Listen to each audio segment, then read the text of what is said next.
Eliminate the workplace excuse. That's what leaders do. This is the Career Blind Spot Podcast. CBQ, Juan, what is a foundation blind spot?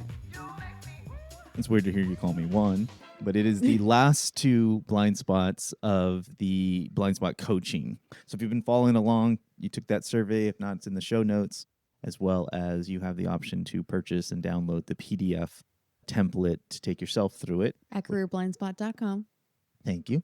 But it is a combination of two blind spots, the talent and the environment. Talent is what really brought me to the party with DISC assessments and motivators, EQ, etc.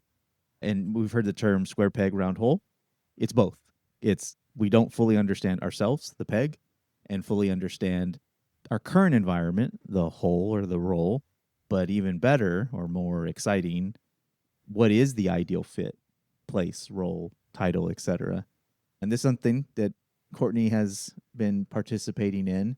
But here's why I created it and why we're mashing it up together is when people struggle, and you actually just said this, a version of it this morning, to articulate what they actually want, they're going to risk never finding it. Yes. Can you relate? Very much. Yeah. Like right now in this moment? Yes. Yeah. This is kind of I'm putting you on the spot, but please just let your brain fly. Oh. Why is it so hard to articulate what you want? It's so meta. I guess I just don't think about what I want as like a top priority. By default, I think of what everybody else wants. So it's really hard to articulate something that you haven't really thought about. Yeah. And you know, I've said this before. I can remember this like happy hour gathering when I was much younger, but very confident with these tools. Not the blind spot, but the DISC assessment years ago. It was like 2015. No, probably like 20. No, not even 20. 2010. Point of this digression? I think it was a Tuesday. I was wearing a shirt. No, I hope I so. said, at a happy I go, hour. people don't really know what they want. And I think I offended a couple of people. And the irony is the person who did say that, for my recollection, is one of the few people who've been at a company for more than 20 years and always been pretty happy, and an engineer, tech type. And so for the most part, I was like, oh, they're probably in a good job fit. But for the rest of us, I remember like being 20 and loving work, loving going to work and not dreading it. And people were like, what? Yeah. Like, so I got really lucky, and even more lucky because things did get bumpy and I didn't always love it, but I understood why, and more importantly, what I could do about it. But yeah, here's a random one. I don't think you grew up watching Married with Children, Al No. Bundy. But do you know who he is? Yes. Jay from Modern Yes. Family. Is this like stigma of like work's supposed to suck and getting older and turning 40. And on one hand, I love Al Bundy. The character is dated, but comparatively not pretty sane compared to how it was before. But being miserable at your job, he was a woman's shoe salesman, and he was always longing for his high school football days. But this archetype of like, no, you're not supposed to be happy. Like, that's it. And then my generation, your generation, and so on and so on. It's like, no, you got to be happy and don't overwork and work remote. Find your passion. Yeah. Yeah. And that all sounds good, but it's like this big chasm of like either suck it up and be miserable or just do whatever you want. But the reality is neither one are paths, at least that I wanted to take. And I realize there's a lot of gray in between. But if no one's teaching you how to do it, then you can't do it. And, you know, you come from a family of plumbers, right? Yeah. The family business. Yeah. So if you did you ever want to be a plumber? No. No. But if you did, would you have ignored your family and gone rogue? Probably. Like you wouldn't have asked your uncle or your grandpa any advice? I mean, I would have asked for advice, but I would have got on my own. Yeah. And I'm not saying you would have had the best career ever. In fact, I think between fathers and sons or family business partners is going to be drama. But when you have a person who can tell you what to do and you trust them, that's totally different than looking up online or going to school, etc. But even then, you're learning their way of doing it, which is rarely your way of wanting to do it. And so to be able to articulate what we really want, I'm like, oh, that's a muscle we're not trained how to use. Right. So how do we do that? This is DISC and motivators, but also a concept of benchmarking of Ooh, I your love DISC. benchmarking. Do you? I really do.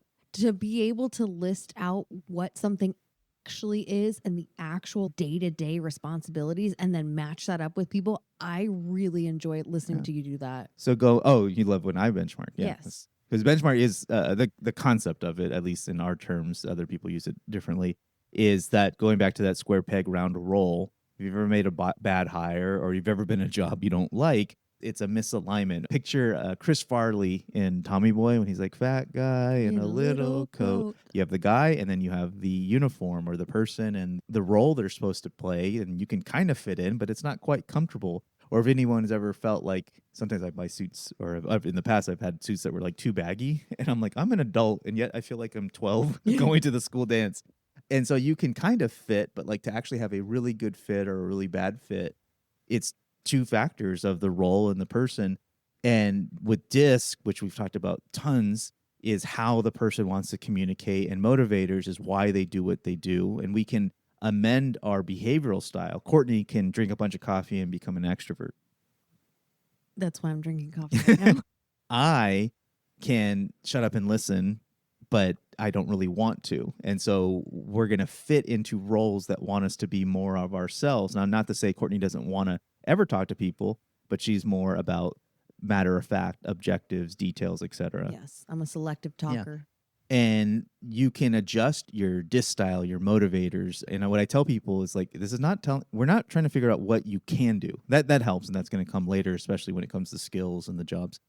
But the foundation is, what do you want to do? A lot of people know what they don't want. Right. They don't want to eat. I don't want to eat onions. But I do. Do I I'll want take pizza your or a sandwich? Ooh, I want some pizza. But that now it's like saying, I want to go to the beach. Well, let's go to California. Well, which beach do you want to go to, Courtney? I don't know. Well, A pick beach. one. Let's go back to Long Beach. Okay. But I want to go to the beach in San Francisco because I love being cold at the beach. Weirdo. That now is the direction or the specificity, limity stickity. I don't know. But with the specificity, you're going to edit all of this in, right? Drag it out, repeat it. No, you don't like my edits. I'm going to leave it all in. That's a different podcast.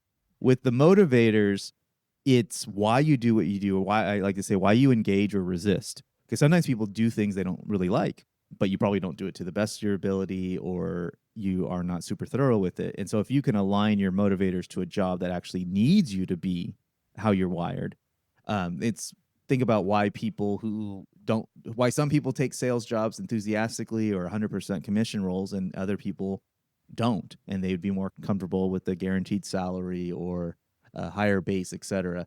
And so this foundation blind spot is like, yeah, you want these things. Did anyone ever ask you outside of a career counselor who gave you, probably some assessment, but that was 10 years ago, 2 years ago, 20 years ago. You also your mind might change, or your situation changes too. Yeah. Circumstances, you get married, you have a house, you're sick, you're a million different things. And I mean, here's probably an impossible question, but like, how much in the last, let's say 10 years, how much time have we spent, or have you spent, Courtney, thinking about what you want? Ooh, very little. On average. Like an actual let's number? Say, yeah, give me like in a month, how many, let's say in hours, do you actually dedicate to think about what you want? Maybe like 2 hours. Okay. How much do you think, and it's another impossible question, but the average person does? Probably the same. You think? Well, maybe I do it more because I have you. Yeah. Do you think you do it better than the average person? Yes. Yeah. And again, impossible questions, but like, I'm talking like really decide what you want. Like, it's like saying, hey, do you work on your problems? Well, someone who goes to therapy versus someone who goes to happy hour and complains, those are two different things. One's constructive, the other one you're venting. You can do both, but the other one is much more constructive, and you're probably going to break the cycle of whatever bad habit you have. That reminds me of like all those little signs that have sayings on them, like, wine is my therapy. No, therapy is your therapy. Yes, exactly. And so my point is, I would think, we were talking about miles per hour earlier, like the commitment that you have runs, like you have your fancy Louis Vuitton planner, and you love that planner, right? I love it. How well are you using it right now? Not as well as I could be. Give me a grade. Probably like a C. Okay. Did you ever use it at an A+?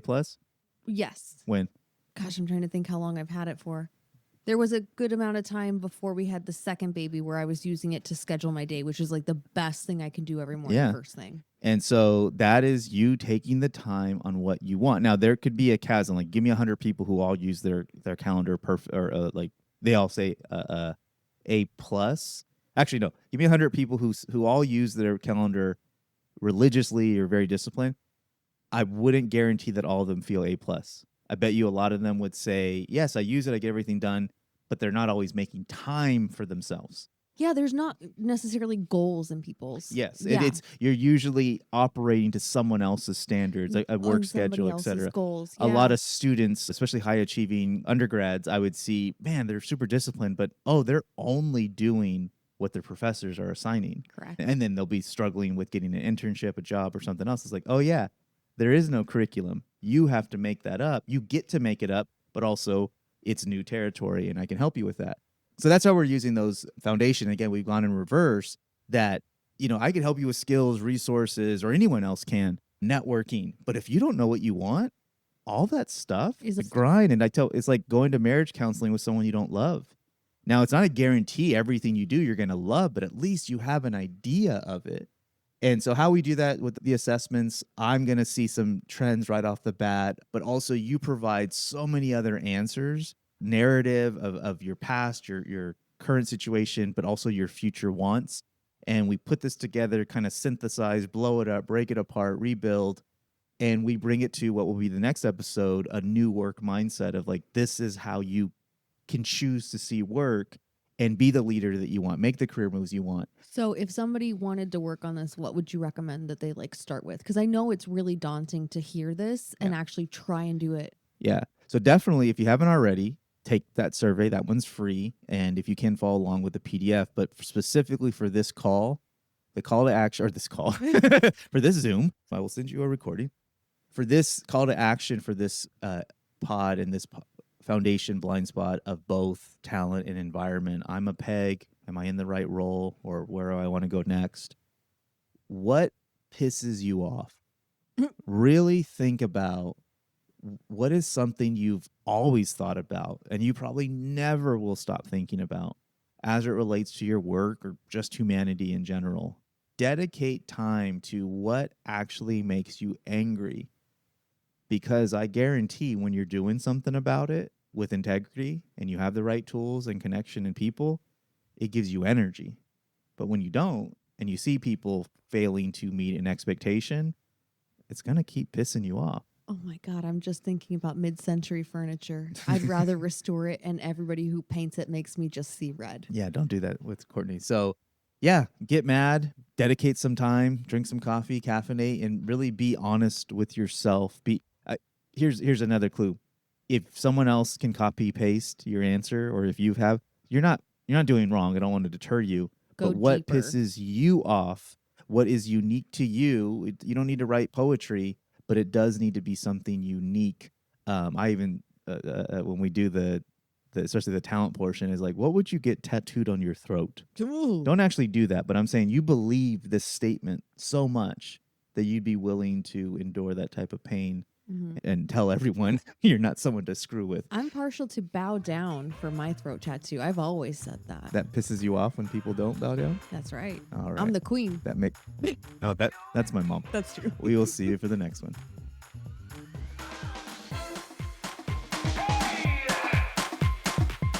I make this show for leaders, those who don't point fingers, but point towards ways they can do better at work.